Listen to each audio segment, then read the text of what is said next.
স্বামীর পাশে বসে ফুফিয়ে ফুফিয়ে কান্না করছেন তার স্ত্রী মনোয়ারা বেগম। আঁচলে লেগে আছে অশ্রুজল।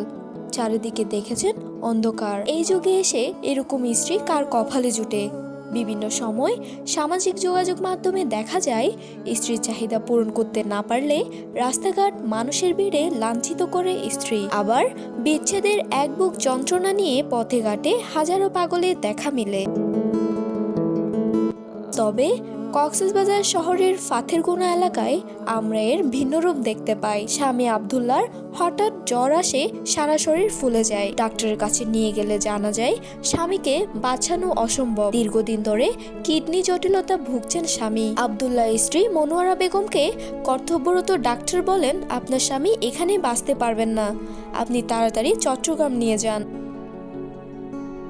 মনোয়ারার জীবনের একমাত্র আশা ভরসা ছিলেন স্বামী। স্বামীর মরণবেদী রোগে ভেঙে পড়েছে মনোয়ারা বেগমের পরিবার। সঞ্চয়ের টাকা দিয়ে বেশ কিছুদিন চিকিৎসা করলেও এবার চিকিৎসা ইতি টানতে হবে বলে জানান। একবার মা 7,000 টাকা ধরা খরচ হয়, তাহলে আই এখন সপ্তাহে একবার দিতে অত বেশি কষ্ট থাকে।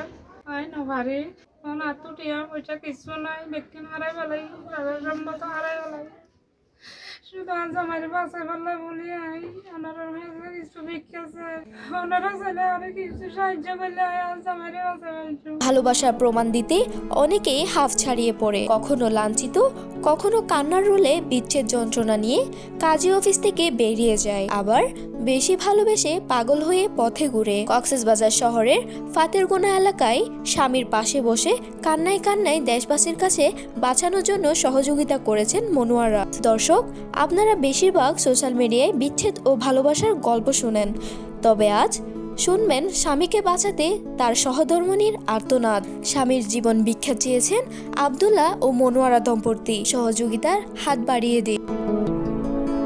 News desk, CPN, Cox's Bazar.